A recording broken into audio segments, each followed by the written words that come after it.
Welcome to the Fear and Greed Business Interview. I'm Jennifer Duke. We all love a good entrepreneur story, even better when it's a purpose-driven business with a social conscience, and especially when that business is toilet paper. Who Gives a Crap is one of the big Australian success stories of the last decade, donating millions of dollars to improve access to clean water and sanitation. Simon Griffiths is the co-founder and CEO of Who Gives a Crap. Simon, welcome to Fear and Greed. Yeah, thank you. It's great to be here. So can we start at the very beginning? Where did the idea come from for Who Gives a Crap? Oh, I know we're not talking for too long, so I'm going to have to abbreviate the story as much as I can. But I think what really resonated with the three founders that we have in the business was this, understanding that at the time sanitation was the most off track of all of the development goals that existed. There was about 2.4 billion people globally without access to adequate sanitation. And that sounds like it might not be such a big deal, but if you think about, going without access to a toilet for a day, let alone a week or a year, you can start to understand the negative health consequences that come for you personally, but also the people in your community around you when no one has access to a toilet. And so the short version of that story is that bad stuff ends up in water that's then used to cook, clean, or wash. And that results in diarrhea-related disease that is the number one filler of hospital beds in sub-Saharan Africa and the second largest killer of children under the age of 5 globally. Gosh. Yeah, kills about 700 kids under the age of 5 every single day. So it's a huge problem, and fortunately one that we do actually know how to solve. We have to provide people with access to not just clean toilets and clean water, but also education around why hygiene and sanitation is so important. And we realized that this was, massively off track because toilets and sanitation aren't great dinner party conversation. They're not something that people want to talk to other people about. And so we saw an opportunity to not just, raise some money to help try and solve this problem, but also to raise some awareness about the actual problem itself by talking about a product that we all use every single day. So where did that inkling of let's use toilet paper to talk about this issue and to raise some funds? Why was it toilet paper? What sort of drew you to it?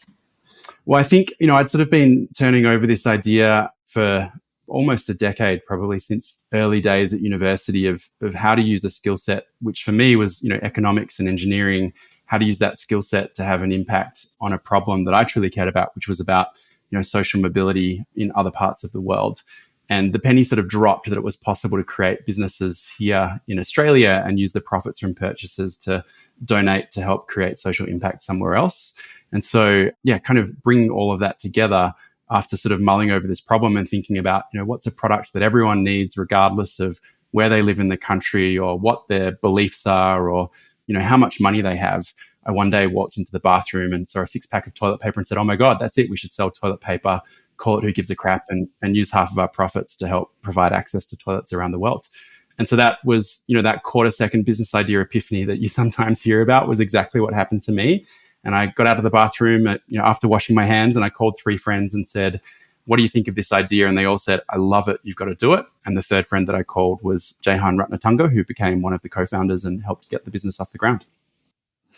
I'm glad that you wash your hands. That's the first thing. Well, that is definitely, particularly when you're caring so much about sanitation. And obviously, one of the things, as someone who's a bit particular about my toilet paper, and I like a certain number of plies, the design is actually very important to me, and I assume a lot of other people. How much of a focus was getting the design right as part of this development process?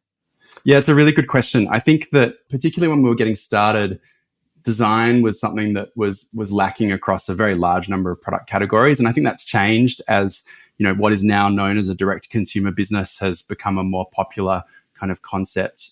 But one of our third co-founder, Danny, one of the co-founders, he at the time was working in a design thinking consultancy called IDEO.org. And as we were thinking about, bringing this concept to life, we'd run a successful crowdfunding campaign, but we honestly thought that the path to market was going to be through supermarkets. And it wasn't until after that crowdfunding campaign was completed that we realized that we had, 1,000 customers in households, but no contact at all from supermarkets. And we knew at that moment that we had to pivot what we were thinking about in terms of how the business could be successful to, instead of relying on supermarkets, to actually start selling toilet paper online to people's households directly.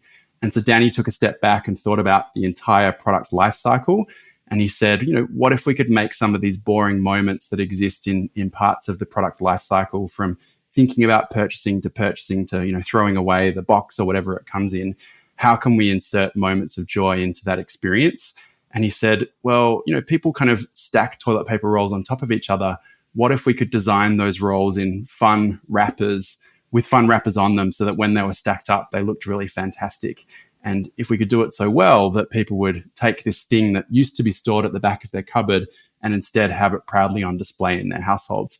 And it was one of those, probably 50 ideas that we had on how we could do things differently, but it was probably the one that took off. And so now all of our products have 5 different wrapper designs, including a red emergency roll that sits in the bottom of every box, so you know when you're about to run out and therefore should reorder.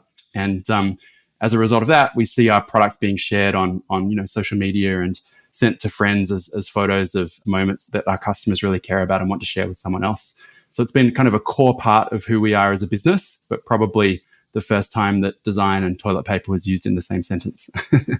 I absolutely love the Marie Kondo spark joying of the toilet paper process. That's yeah. It was pre-Marie Kondo. Hats off to Danny. It was pre-Marie Kondo, but yeah. Do you think, one of the things obviously that you do is give half your profits to these aligned causes. I'm sure that sparks a lot of joy for plenty of your customers as well. How do you measure the impact of what you're doing? Yeah, measuring impact it's a really good question. It's unfortunately a really hard thing to do. And it's because of the way that we give that we believe is truly the most impactful way to give. And so what we do is called unrestricted funding, where if an organization is being funded by us, we're saying, look, we know a lot about toilets, but you know a hell of a lot more than we do. So we're going to give you this money, and we're not going to tell you how it has to be spent, because we believe that you will be a better allocator of capital than what we can be, in order to make sure that every dollar has the most impact that it possibly can. But the challenge with that is that we're not saying, hey, our money can only be used to build that toilet block in that school, which serves 1,000 students, which would make it much, much easier to keep track of the impact that we generate.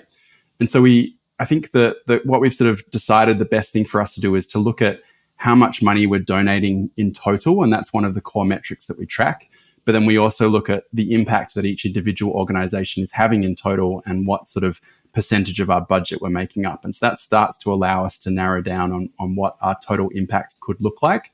But we can't, you can't specifically say we've served this many people, which is something we'd love to be able to do, but very, very challenging unless you give what's called restricted funding, which ultimately sort of hamstrings the organization you're giving money to. Stay with me, Simon. We'll be back in a minute.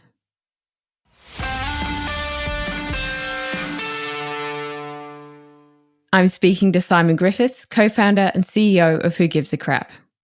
I was curious to ask around COVID, and clearly toilet paper was a really big deal during that time. I believe Who Gives a Crap made a lot of donations through the COVID period, and also got a lot more profit from the panic buying that was going on. I was eager for you to talk to me about what sort of happened through that time, and what your lesson is for businesses who want to maintain their social license during a time of crisis. Yeah, I think you sort of made the link between profits and donations there for us. And those two are really the same thing, because we give away half of our profits each year. And so we really think about donations, and that's the metric that we talk about internally in our business. But yeah, as you alluded to, I think, we were having quite a strong year financially coming up to February of 2020. And then, no one could have predicted what happened from March through to the end of June. I think in those first few days of March, we saw our sales double on the first day of March, and then they were up 5x a regular day on the second day of March, 12x the day after that. And we were going to do a 30 to 40 times day of sales on the 4th of March before we had to turn our site to sold out, to hold on to product in our warehouses for our subscribers and our business customers who we want to make sure would never run out of toilet paper again. And so after we'd had this kind of crazy exponential growth, doing more than a month of sales in a day, we turned on a wait list on our sold out product page, allowing people to sign up to find out when we'd be back in stock. And we expected a few thousand people would sign up for that, but we ended up with more than 500,000 people on that waiting list all around the world. Wow. Which was pretty crazy and, a pretty challenging problem to figure out how to solve. But once our team kind of, figured out that what we needed to do was pack our product into smaller packs so we could ship out more orders, we hired and trained 25 freelancers to help us triple our customer service capacity. And then we basically took our warehouses and our couriers to their maximum limits before the wheels had literally fall off the trucks. And we ran what was, this kind of secret online toilet paper club, which was kind of a clone of our website that you could only access if you were on our wait list.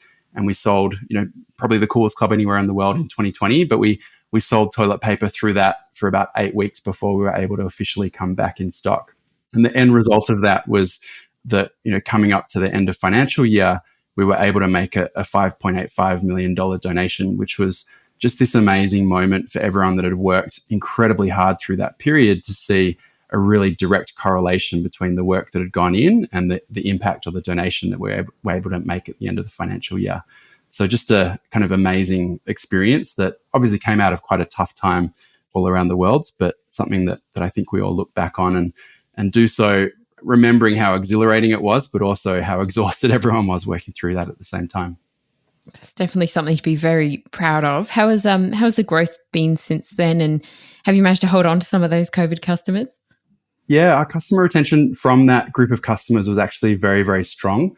Our NPS is usually sort of in the 80s, and I think it actually shot up to the 90s through that period, which was kind of a testament to the work that the team did to help kind of manage, where people were at in the waiting list process and keep them informed about what we were doing and how we were working through that list. But yeah, incredibly strong kind of cohort through that. And I think, as you said before, what were the kind of key lessons that emerged from that? I think it was around communication with customers. And we realized that the state of mind of customers at that moment in time was very different to what had ever been before. And so we really took it upon ourselves to communicate often and with a high quality of information to keep people informed. And one of the other things that we did was we could see which customers were on that wait list who were existing customers, and we moved them through the wait list faster than new customers. So we were able to kind of keep our existing customers engaged through that period and kind of reward them for, having shopped with us and been a part of our community before. And I think all of that resulted in a pretty amazing customer experience, which was what saw our NPS kind of shoot up so high through that period. It's clearly been a very big journey for you all. I'm eager to know, and I'm sure that our listeners are eager to know as well, what's next for Who Gives a Crap. Can you tell me a bit about the Good Time range of products? Yeah, so we launched Good Time just under a year ago, which is our sister brand, and it's a plastic-free hair and body care range. And the kind of realization that we had was that when we talked to our customers and asked them how we could help them in their household, they said, we love you and we trust that you make great quality products. Can you solve some of the other problems that we have around the house? And one of the things that came up was plastic-free hair and body. A lot of our customers were trying to find good solutions for this. But we thought that the Who Gives a Crap brand couldn't stretch, outside of kind of household, kind of cleaning and more kind of kitchen and bathroom kind of based products rather than going into the shower. And so we said, if we're going to do this, we probably need to create a sister brand who shares a lot of the DNA of Who Gives a Crap, also believes in philanthropy and donates 50% of profits. But while Who Gives a Crap might be the comedian, Good Time is the kind of sister who's an architect who's a bit more kind of into design and photography and a bit more kind of sophisticated as opposed to kind of a bit more, slapdash maybe is how we would think about Who Gives a Crap. And so we launched that about a year ago, and it's been amazing kind of seeing it in our customers' homes and helping to solve a problem that our customers have taken, really seriously. And so it, for us, gets us excited to think about, what other products we might be able to bring into the range. And so that's something that we're working on now as we think about what the next 12 to 24 months look like.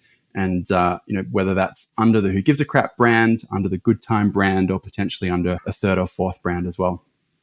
Definitely. And I'm very pleased that that they're a vegan range of products as well. I did see that on the website, and I think that it's obviously an increasing trend across Australia at the moment. I was curious to know about the competitors popping up in this space and how you view that competitive environment and whether or not you're seeing other people going the way that you are in terms of the philanthropic element. Yeah, I mean, we don't look at what competitors do too much, to be honest. We're very focused on what our vision is, and we see the world in a different way to, I think, what most people do. We'd love to see a version of the world where every product gives back, whether that's, 50% of profits or something else. But if you think about, how many products you buy every single day or use every single day that don't have that give back element built into them, if we could start to really shift what products are out there and what they're doing in terms of social and environmental impact, so that every single product gave back in one way or another, the impact from that would be absolutely astronomical. And so when we see competitors who, or not just competitors, but other brands that are coming along and have that give back model built in, for us, that's an incredibly exciting thing to see, because I think that we've been able to show that it is possible to create demand by talking about what you will do with profits. And so, this is now becoming a mass consumer trend where consumers are thinking carefully about who they're buying products from, because they want to understand if their values aligned or not. And so we're hoping that this is going to be something that is a really kind of mega trend over the next 10 to 15 years, in the same way that we've seen sustainability be a mega trend in the last decade behind us. Simon, that was wonderful. Thank you so much for talking to Fear and Greed. Yeah, thank you for having me. It's been fantastic. That was Simon Griffiths, co-founder and CEO of Who Gives a Crap. This is the Fear and Greed business interview. Join us every morning for the full episode of Fear and Greed, Australia's best business podcast.